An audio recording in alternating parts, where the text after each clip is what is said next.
झरना की देवरानी वर्षा सुबह सुबह अपने कमरे में मृत मिली थी। किसी को समझ में नहीं आ रहा था कि एकाएक देवरानी को क्या हो गया। सबको ऐसा लगा कि शायद हार्ट अटैक की वजह से उसकी मृत्यु हो गई होगी। झरना का देवर सरकार और झरना का पति संभव दोनों किसी काम से बाहर गए हुए थे। झरना को तो कुछ भी समझ में नहीं आ रहा था कि वह क्या करे। पास पड़ोस इकट्ठा हो चुका था। झरना ने फोन पर अपने पति संभव और देवर सरकार को सब कुछ बता दिया था और वह दोनों जल्दी जल्दी घर की तरफ आ रहे थे। लेकिन तभी पास पड़ोस से किसी ने पुलिस को फोन कर दिया कि झरना के घर में एक अप्रत्याशित मृत्यु हुई है। पुलिस वाले भी थोड़ी देर में आ चुके थे और पुलिस झरना से पूछताछ कर रही थी। झरना को कुछ भी नहीं पता था और उसने बोला कि रात में हम दोनों ठीक ठाक से खाना पीना खाकर अपने अपने कमरे में सो गए थे और सुबह वर्षा मृत मिली। घर में कोई भी नहीं है, सास ससुर गुजर चुके हैं, बस हम दोनों देवरानी जेठानी अपने अपने पतियों के साथ इस घर में रहते हैं। मेरे दोनों बच्चे अपनी नानी के घर गए हुए हैं। तब तक झरना के बच्चे भी अपने नाना नानी के साथ पहुंच चुके थे और झरना की माँ जोर जोर से रो रही थी, जिसे देखकर पुलिस वाले हैरान हो रहे थे कि झरना की माँ वर्षा के मरने पर इतना क्यों रो रही है। तब झरना ने बताया वर्षा उसकी देवरानी तो थी ही, साथ ही साथ वर्षा और झरना सगी बहनें भी थीं। पुलिस हैरान हो गई कि सगी बहन देवरानी और जेठानी थी। दोनों के पति भी घर में नहीं थे। सब कुछ तो ठीक होना चाहिए, फिर एकाएक वर्षा की मृत्यु कैसे हो गई। पुलिस वाले भी इसे एक सामान्य हार्ट अटैक की मौत मान रहे थे, क्योंकि मर्डर का कोई ऐसा खास मकसद नहीं दिख रहा था। दोनों के पति अपना अपना बिजनेस करते थे और दोनों एक ही घर में अपने अपने हिस्से में अलग अलग रहती थी। किसी तरह का कोई विवाद तो नजर नहीं आ रहा था और न ही पास पड़ोस में किसी ने ऐसा कुछ बताया कि दोनों बहनों में कोई विवाद था या फिर पति पत्नी के बीच कोई बात थी। फिर भी पुलिस को जांच तो करनी ही थी, इसलिए पुलिस वर्षा की बॉडी को लेकर पोस्टमार्टम के लिए चली गई। तब तक सरकार, वर्षा का पति और संभव झरना का पति भी आ चुके थे। उन दोनों को भी बहुत हैरानी हो रही थी कि एकाएक यह सब कुछ क्या हो गया। खैर 2-3 दिन बाद पोस्टमार्टम की रिपोर्ट आ चुकी थी और रिपोर्ट में साफ आया था कि वर्षा को खतरनाक कीटनाशक जहर खिलाकर मारा गया है। अब तो सारा शक झरना के ऊपर जा रहा था। झरना परेशान हो गई और बोली, मैं अपनी सगी बहन को क्यों मारूंगी, बल्कि मैं तो खुश थी कि हम दोनों बहनें एक ही घर में हैं, फिर मैं उसे क्यों मारूंगी। हमारे बीच कोई भी बात नहीं थी, दोनों के पति बाहर थे तो उन पर तो पुलिस वालों को शक कम था। झरना की माँ भी बोल रही थी, अरे मेरी एक बेटी मेरी दूसरी बेटी को क्यों मारेगी। दोनों एक ही घर में खुशी खुशी रहती थी, दोनों का सब कुछ अलग अलग था, किसी को किसी से कोई मतलब नहीं था। फिर दोनों बहनों में ऐसी क्या दुश्मनी हो जाएगी कि झरना वर्षा को मार देगी। पुलिस वालों को भी ऐसा कोई क्ल्यू नहीं मिल रहा था, इसलिए फिलहाल वह लोग वहां से चले गए। लेकिन उनकी जांच पड़ताल जारी थी, क्योंकि यह बात तो तय थी कि वर्षा खुद नहीं मरी थी, बल्कि उसका मर्डर हुआ था। अब कातिल को पकड़ना तो बनता ही था। खैर पुलिस वालों ने पास पड़ोस में अच्छी खासी पूछताछ की, पर किसी को कुछ भी नहीं पता था। सबका यही कहना था कि दोनों बहनें बहुत प्यार से रहती थी, आज तक उनके बीच कोई लड़ाई झगड़ा नहीं देखा था। तो पुलिस वालों को भी नहीं लग रहा था कि झरना ने वर्षा को मारा होगा। पति पत्नी के भी सारे रिश्ते सामान्य लग रहे थे और सरकार, वर्षा का पति वर्षा से बहुत प्यार करता था। यह बात सारे पड़ोसियों ने गवाही के रूप में कही, तो सरकार भी अब पुलिस के शख्स के दायरे से बाहर आ चुका था। संभव वर्षा का जेठ वर्षा को क्यों मारता, उसका तो कोई तुक ही नहीं बनता। पुलिस वालों को कुछ भी समझ में नहीं आ रहा था। पुलिस वालों ने वर्षा और झरना के शादी की सारी तस्वीरें निकलवाई और वह गौर कर रहे थे कि वर्षा झरना की अपेक्षा बहुत ज्यादा सुंदर थी। अब उन्हें लगने लगा कि हो ना हो कहीं इस जलन में झरना ने वर्षा को मार न दिया हो, क्योंकि वह उससे अधिक सुंदर है। लेकिन फिर यह बात भी उन्हें कुछ जची नहीं, क्योंकि यह सुंदरता का फर्क तो बचपन से रहा होगा। फिर शादी के इतने दिनों बाद, इतनी उम्र हो जाने पर इस बात के लिए कोई बहन अपनी बहन का कत्ल कर देगी, यह बात बिल्कुल हजम नहीं हो रही थी। सरकार तो वर्षा के चले जाने के बाद बिल्कुल पागल सा हो गया था। पुलिस वालों को साफ दिख रहा था कि वह वर्षा से कितना प्यार करता है, तो वह भी अपनी पत्नी को नहीं मार सकता था। लेकिन कातिल तो घर में ही था, बस उसे सबके सामने लाना था। तभी पुलिस वालों को एक ऐसी बात पता चली कि उन्हें समझ में आ गया कि दाल में कुछ तो काला है।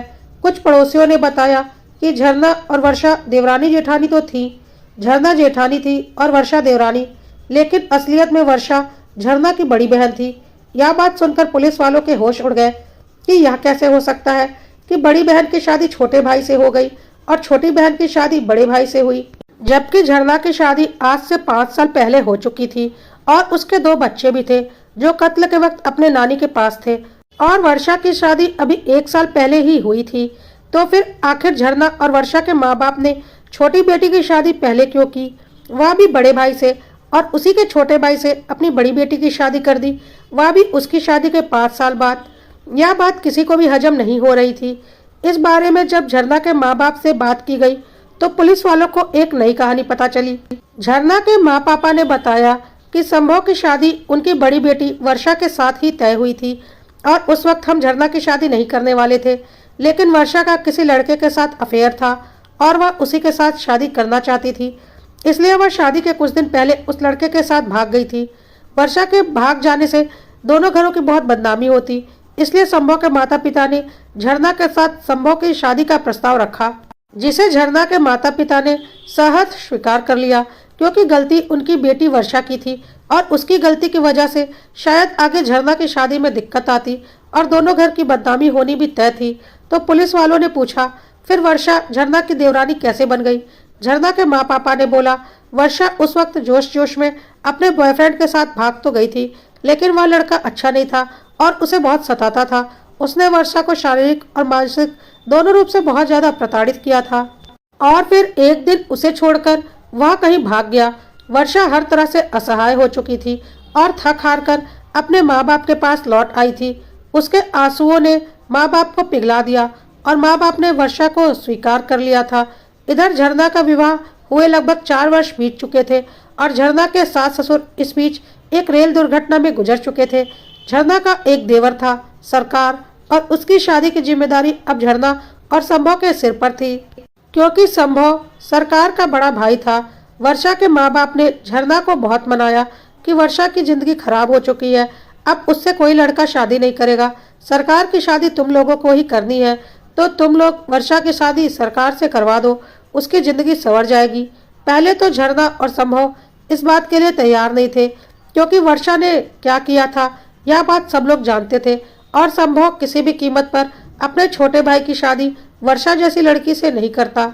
लेकिन फिर झरना का दिल अपनी बड़ी बहन के लिए पिघल गया और उसने संभव और सरकार को मनाने के लिए एड़ी चोटी एक कर दी और बोला, वर्षा से एक गलती हो गई थी जिसकी उसने काफी सजा भुगत ली है, लेकिन वह बहुत अच्छी लड़की है, उसे एक मौका तो मिलना चाहिए, और अगर उसकी और सरकार की शादी हो गई तो हम दोनों बहनें एक ही घर में देवरानी जेठानी बनकर रहेंगे, तो दोनों भाइयों में भी कभी अलगाव नहीं होगा, सब कुछ प्रेम मोहब्बत से ऐसे ही चलता रहेगा।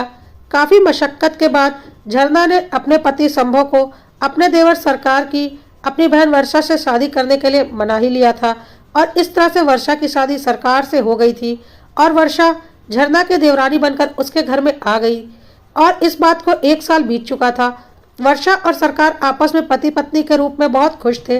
अब यह नई बात पुलिस वालों को पता चली थी और अब नए सिरे से वर्षा के कत्ल की छानबीन उन लोगों ने शुरू कर दी।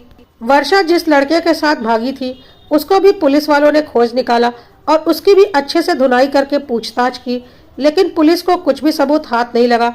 उस लड़के ने वर्षा को नहीं मारा था, बल्कि वह लड़का तो जब से वर्षा को छोड़कर भागा था उसके बाद से वर्षा से मिला भी नहीं था, इसलिए पुलिस की यह थ्योरी भी गलत साबित हो गई। अब पुलिस वालों का शक सरकार के ऊपर था कि कहीं ऐसा तो नहीं कि सरकार की शादी जबरदस्ती वर्षा से करवाई गई थी, जिसकी वजह से उसने वर्षा को मार दिया हो और खुद को बचाने के लिए जानबूझकर उस दिन घर से बाहर था ताकि उसके ऊपर किसी का शक ना जाए। और इसके लिए पुलिस वालों ने सरकार से काफी कड़ाई से पूछताछ की। सरकार ने साफ साफ बोल दिया कि अगर मुझे वर्षा से शादी नहीं करनी होती तो कोई भी जबरदस्ती मेरी शादी वर्षा से नहीं करवा पाता, क्योंकि मैं कितना जिद्दी हूँ यह बात मेरे घर वालों को अच्छे से पता है। मैंने वर्षा से शादी के लिए अपनी मर्जी से हाँ कही थी, क्योंकि वह बहुत खूबसूरत थी और बहुत अच्छे स्वभाव की थी, मुझे बहुत पसंद थी। मुझे लगा था एक गलती हो गई, इसका यह मतलब नहीं कि उस गलती से उसे जीवन भर सजा मिले। मैंने पूरे दिल से वर्षा को स्वीकार किया था और मैं उसे क्यों मारूंगा। मैं तो खुद हैरान हूँ कि मेरी वर्षा के साथ ऐसा किसने किया और क्यों किया। उसके बाद पुलिस वालों ने दूसरे एंगल से केस की छानबीन शुरू करने की सोची। पुलिस वालों ने आस पड़ोस के लोगों से पूछा कि क्या जब वर्षा के मौत की खबर मिली थी और वह लोग तुरंत वर्षा के घर पहुंचे थे तो किसी ने उस वक्त अपने मोबाइल से कोई तस्वीर ली थी, क्योंकि पुलिस वालों को आने में थोड़ा वक्त तो लगा ही होगा। तो 2-3 लोगों ने बोला, हाँ हमने ली थी। पुलिस वालों ने उनके मोबाइल से वह तस्वीर अपने पास ले ली और फिर पुलिस वाले जब खुद वहां पर पहुंचे थे तो उस वक्त उन्होंने जो तस्वीर ली थी उन दोनों तस्वीरों को आपस में मिलाना शुरू किया और बहुत गौर से देखने पर आखिर पुलिस वालों को एक क्लू मिल ही गया और उन्हें समझ में आ गया कि वर्षा का मर्डर किसने किया होगा। उसने ही, जो उस वक्त घर पर मौजूद होगा। और उस वक्त घर पर सिर्फ और सिर्फ झरना अकेले ही मौजूद थी, क्योंकि संभव और सरकार तो रास्ते में थे और आ ही रहे थे।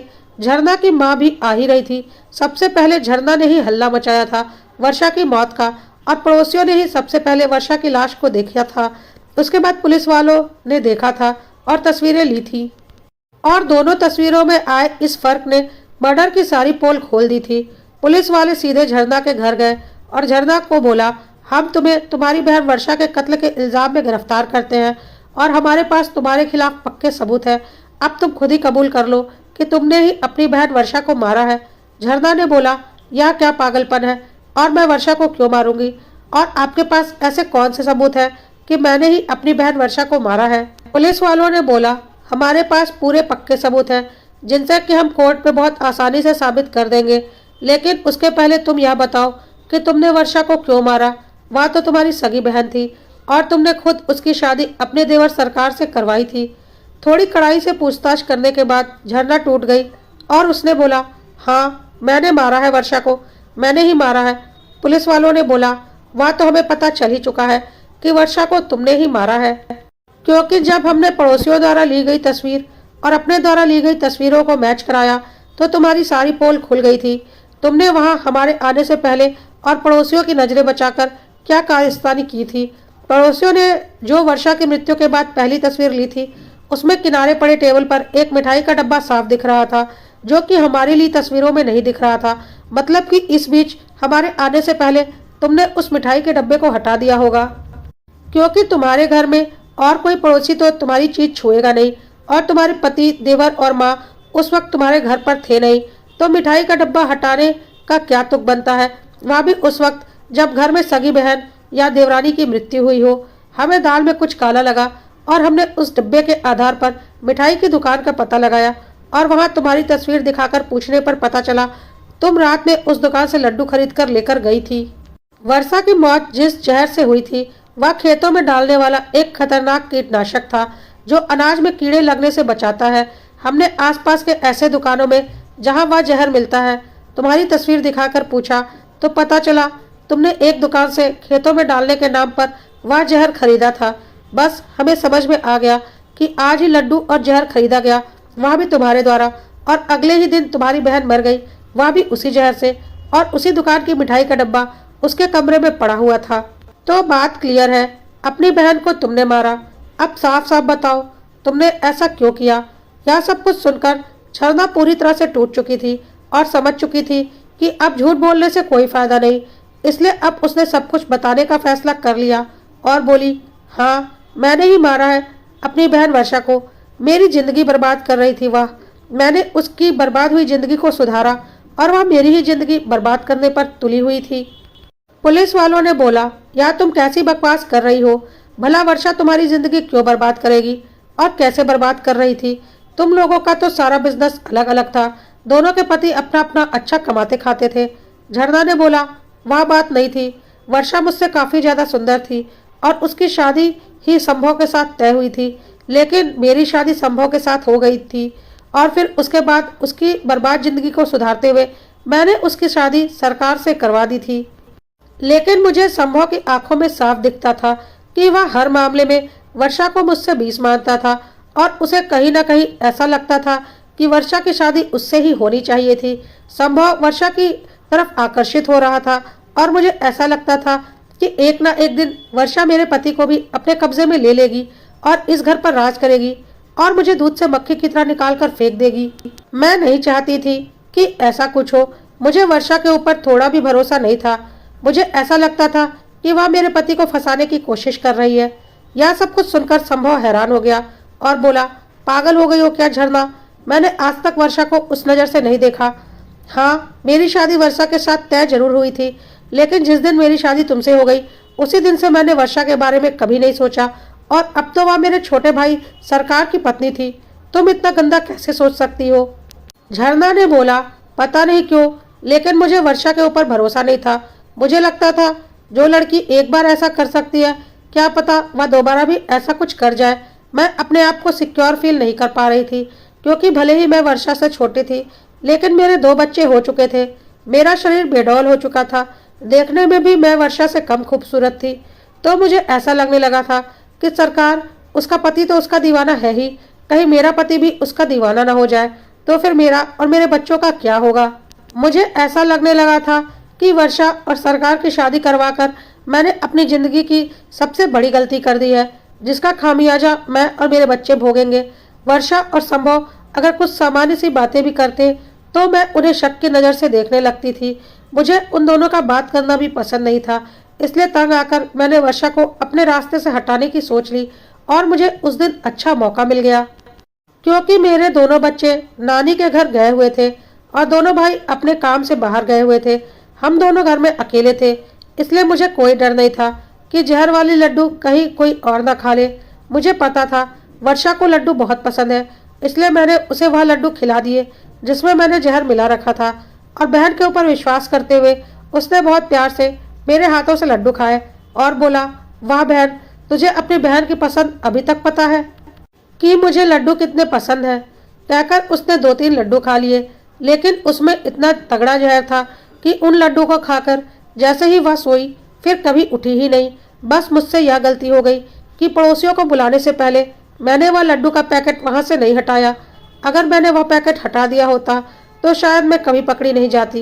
पुलिस वालों ने बोला, कातिल कितना भी शातिर हो, कोई ना कोई सुराग छोड़कर ही जाता है और हम उसे पकड़ ही लेते हैं। संभव झरना से बोल रहा था, तुमने अपनी गलतफहमी और जलन की वजह से अपनी बहन को तो मार ही दिया, साथ ही साथ अपना परिवार खुद ही बर्बाद कर लिया और अपनी बहन का परिवार भी बर्बाद कर दिया। सरकार को तो कुछ समझ में नहीं आ रहा था कि जिस बहन से उसकी भाभी ने खुद उसकी शादी करवाई थी और उसकी पत्नी बनाया था, उसे खुद ही मार दिया और उसकी दुनिया उजाड़ दी, क्योंकि वह वर्षा से सच्चे दिल से प्यार करता था। लेकिन झरना की एक गलतफहमी और बेवकूफ़ी की वजह से आज सब कुछ तबाह और बर्बाद हो चुका था। झरना के माँ बाप भी हैरान थे और सोच रहे थे, काश उन्होंने यह फैसला नहीं लिया होता और वर्षा की शादी कोशिश करके किसी और घर में कर दी होती तो शायद यह दिन कभी नहीं आता। खैर, अब जो होना था हो चुका था और झरना जेल के पीछे जा चुकी थी। उसकी बेवकूफ़ी की वजह से कई लोगों की जिंदगियां बर्बाद हो चुकी थी और उसकी सगी बहन मौत के मुंह में जा चुकी थी।